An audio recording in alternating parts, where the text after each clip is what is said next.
हाँ देखिए बच्चों, आज हम साइक्लोट्रॉन पढ़ेंगे। मैग्नेटिक फील्ड के अंदर एक टॉपिक है साइक्लोट्रॉन, उसको पढ़ेंगे।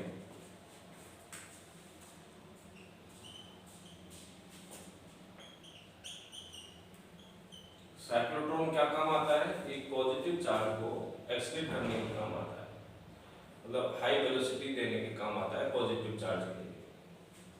इसके अंदर दो मेटेलिक होलो डी होती है, हाफ डी शेप के मेटेलिक होलो डी होती है। उसकी कंस्ट्रक्शन बनाते हैं, देखिए।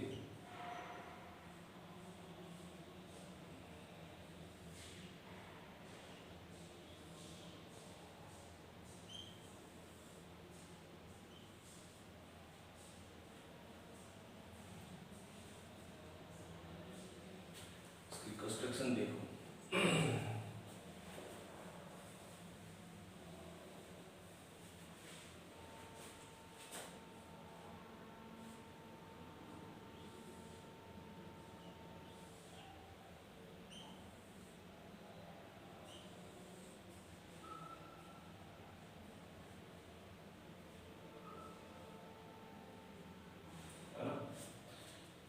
ये डी है, होलो मेटेलिक। दिखने में थोड़ा सा ठीक नहीं लग रहा, बाकी ऐसे होता है। ऊपर से देखेंगे ना तो ऐसे ही दिखेगा। इधर दूसरी हाफ भी मेटेलिक, अंदर से होलो होती है।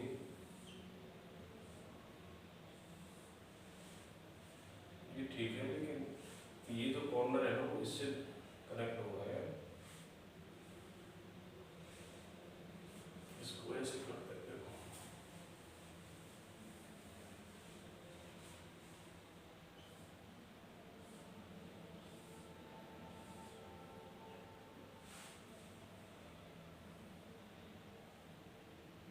ये वाला एंड इससे, ये वाला एंड इससे, ऐसे है ना।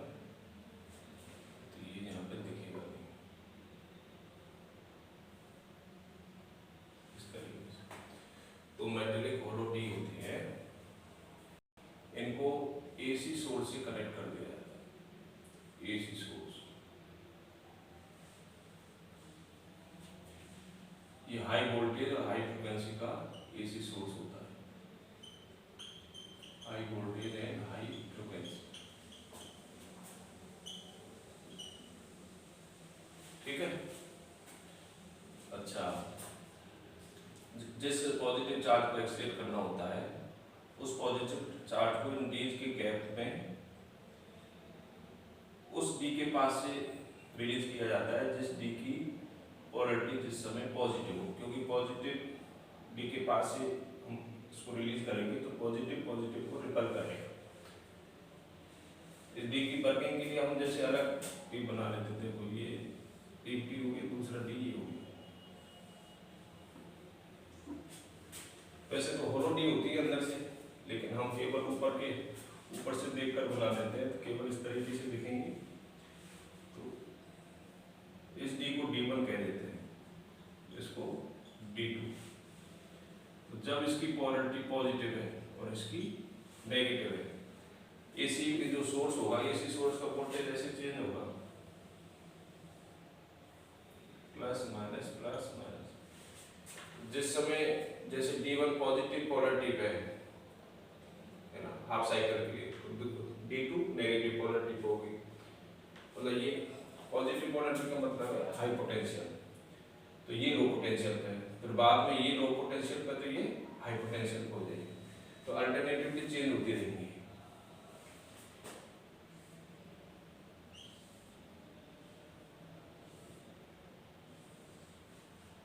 हाफ साइकिल के बाद में D1 नेगेटिव पोलैरिटी पे, मतलब लो पोटेंशियल पे, और D2 हाई पोटेंशियल पे हो जाएगी। अब जब D1 की पोलैरिटी पॉजिटिव है, उस मूवमेंट पे पॉजिटिव चार्ज क्यू को यहाँ से इनके गैप में रिलीज करते हैं। तो इसके अंदर जो फील्ड होगा, इलेक्ट्रिक फील्ड, वो पॉजिटिव से नेगेटिव की तरफ होगा।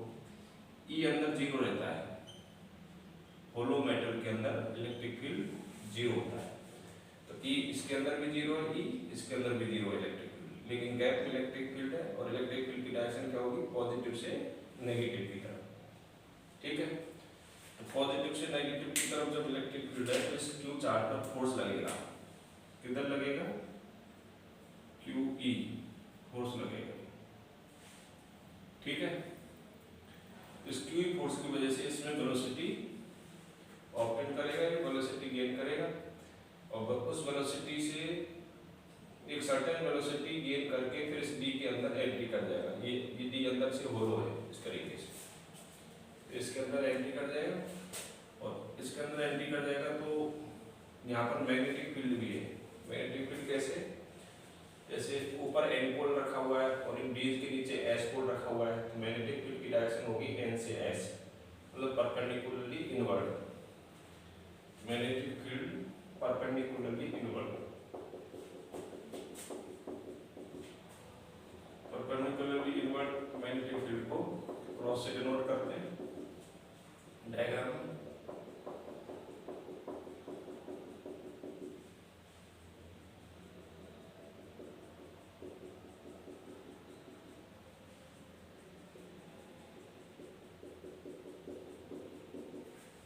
ठीक है, तो ये क्रॉस मैग्नेटिक फील्ड है, यूनिफॉर्मली सब जगह डिस्ट्रीब्यूटेड है क्रॉस मैग्नेटिक फील्ड, जिसका मैग्नीट्यूड सपोज करते हैं V। तो V मैग्नेटिक फील्ड तो गैप के अंदर भी है, डीज के अंदर भी है, लेकिन इलेक्ट्रिक फील्ड ओनली गैप में, डीज के अंदर होलो मेटल डी के अंदर इलेक्ट्रिक फील्ड जीरो होता है। तो इस इलेक्ट्रिक फील्ड की वजह से वेलोसिटी गेन कर लेगा, उस वेलोसिटी से फिर ये एंट्री करेगा, लेकिन मैग्नेटिक फील्ड का इफेक्ट तो रहेगा, मैग्नेटिक फील्ड इस पर फोर्स लगाएगा। फोर्स किधर लगाएगा, पॉजिटिव चार्ज की मोशन इधर है, मैग्नेटिक फील्ड की डायरेक्शन परपेंडिकुलरली इनवर्ड है, तो फोर्स की डायरेक्शन इस पर लगेगी पाम के परपेंडिकुलरली आउटवर्ड, मतलब इधर फोर्स लगेगा, पाम के परपेंडिकुलर आउटवर्ड, तो इधर फोर्स लगेगा, तो मैग्नेटिक फील्ड की फोर्स की वजह से ये बेंडिंग होगी इसकी और ये सर्कुलर पाथ पर बेंडिंग होगी। ऐसे सर्कुलर पाथ पर बेंड होके ये वापस से D2 से निकलेगा गैप के अंदर। तो जैसे D2 से गैप के अंदर ये निकलता है तो इसकी पोलैरिटी चेंज हो जाती है। इस तरीके से साइक्लोट्रॉन को डिजाइन किया जाता है कि इस D से बाहर निकलते समय पोलैरिटी चेंज हो जाती है, मतलब जो D की पोलैरिटी नेगेटिव थी वो पॉजिटिव बन जाती है और जो पॉजिटिव थी D1 की पोलैरिटी वो नेगेटिव बन जाती है। तो इलेक्ट्रिक फील्ड की डायरेक्शन अपोजिट हो जाएगी गैप में।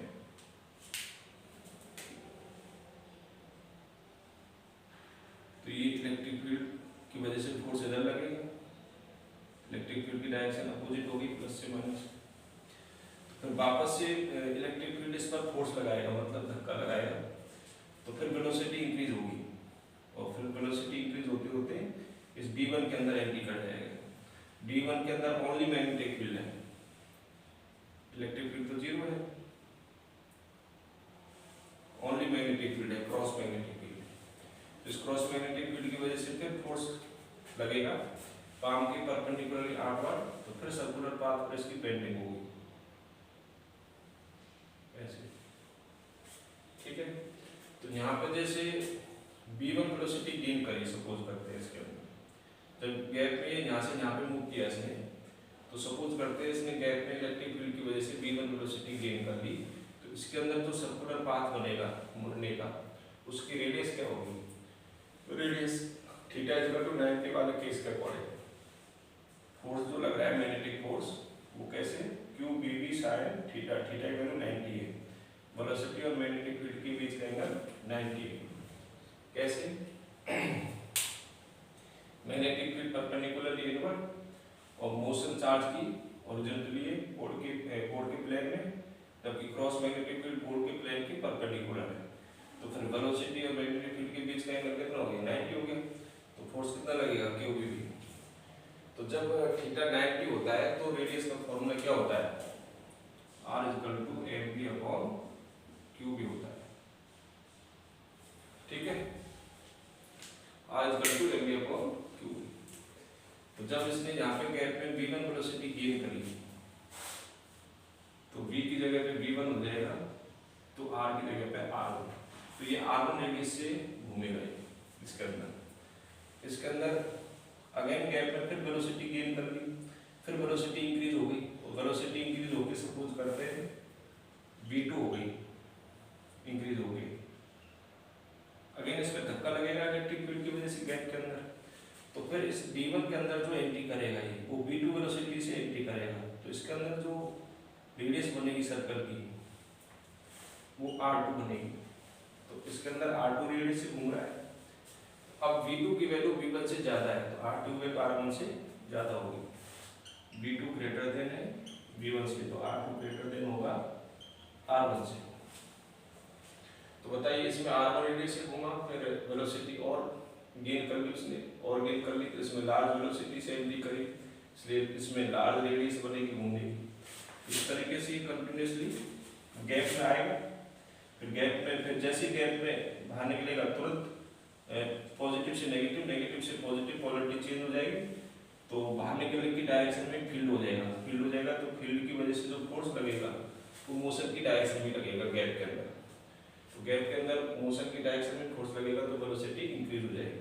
तो गैप में वेलोसिटी बार बार इंक्रीज हो रही है, और वेलोसिटी इंक्रीज हो रही है तो डी के अंदर बार बार ज्यादा रेडियस में घूम रहा है, और ज्यादा रेडियस में घूम रहा है तो बार बार गैप के अंदर घुमा के कौन ला रहा है, मैग्नेटिक फील्ड। ये सर्कुलर पाथ पर घुमाने का कौन सा फील्ड काम कर रहा है, मैग्नेटिक फील्ड। तो मैग्नेटिक फील्ड तो बार बार घुमा के इसको गैप के अंदर लाता है, और गैप के अंदर इलेक्ट्रिक फील्ड बार बार उसमें धक्का लगाता है, मतलब वेलोसिटी को इंक्रीज करता है। तो इस तरीके से ये इसके अंदर धक्के की वजह से वेलोसिटी इंक्रीज होगी, फिर इसके अंदर गैप में घूमेगा ये।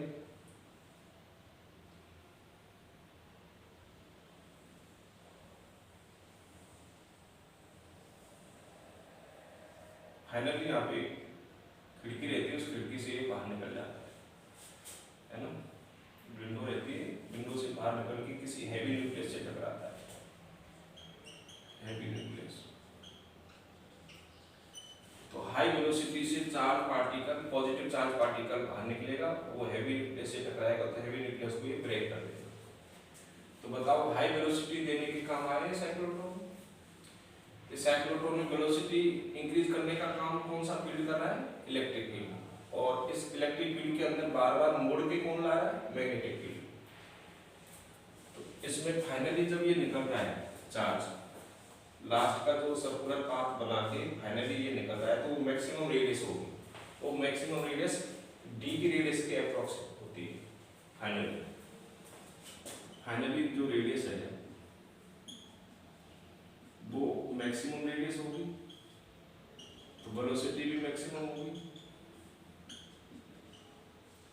लेकिन इस मैक्सिमम रेडियस की वैल्यू अप्रॉक्स डी की रेडियस के इक्वल होगी। तो डी की रेडियस को हम कैपिटल आर मान के चल रहे हैं, तो आर मैक्सिमम की वैल्यू डी की radius capital are.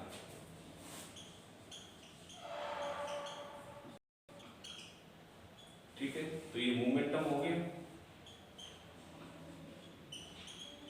Momentum m into B momentum होता है, लीनियर मोमेंट ऑफ p। तो v मैक्सिमम है तो p भी मैक्सिमम होगा, तो p maximum equal to q b r। p maximum क्या होता है, √2m k काइनेटिक एनर्जी है, तो p मैक्सिमम होगा तो k भी मैक्सिमम, काइनेटिक एनर्जी मैक्सिमम होगी, स्क्वायर कर देते हैं इसका, p maximum square equal to 2m k maximum, या डायरेक्टली लिख दो k maximum equal to p square upon 2m।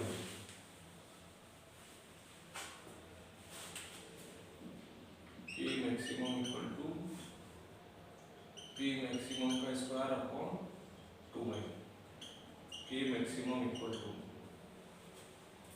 p maximum की वैल्यू कितनी, q भी r,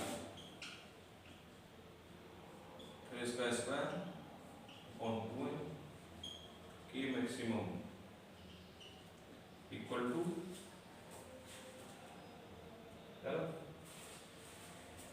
तो इसका स्क्वायर करेंगे तो q square b square r square upon 2m, ये k मैक्सिमम का फॉर्मूला आ गया। ठीक है। Maximum kinetic energy obtain bye release charge positive charge particle by cyclotron. तो साइक्लोट्रॉन से जो मैक्सिमम काइनेटिक एनर्जी गेन करेगा वो पॉजिटिव चार्ज पार्टिकल फाइनली इतना गेन करेगा बाहर निकलते समय। अच्छा, नंबर ऑफ टर्न्स कितना लगाएगा टोटली इसके अंदर? तो नंबर ऑफ टर्न्स देखते हैं, total number of turns.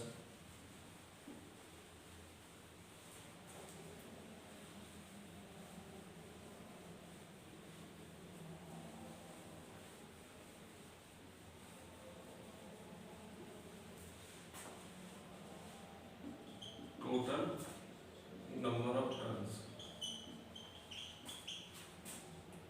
completed in cyclotron by positive charge particle, completed in cyclotron by positive charge particle,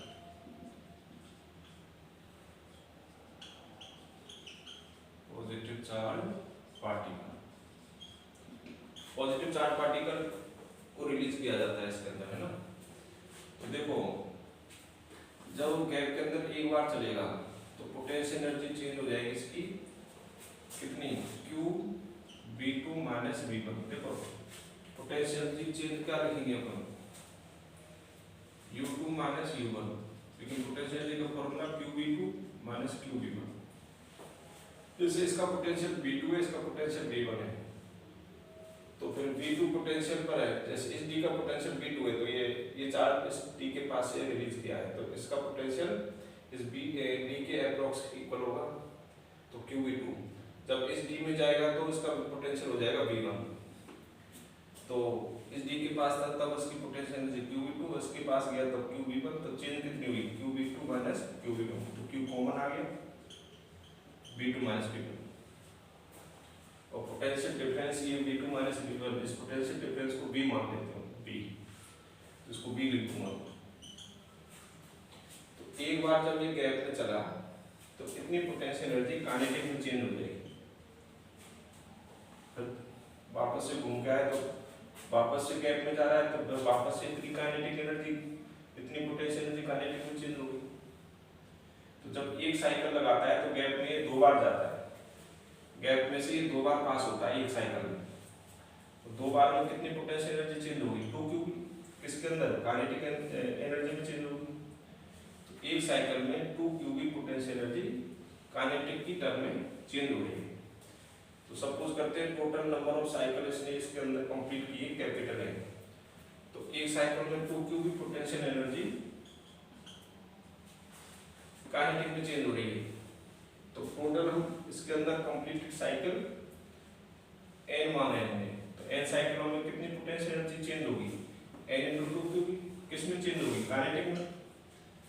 तो ये फाइनल काइनेटिक एनर्जी हुई, और फाइनल काइनेटिक एनर्जी क्या है, मैक्सिमम, ये मैक्सिमम काइनेटिक एनर्जी। n का फॉर्मूला क्या आएगा, K maximum upon 2QV, n equal to K maximum की वैल्यू पुट कर दो, कितना है, कितना होता है देखिए, Q square V square R square upon 2n, और नीचे 2QV,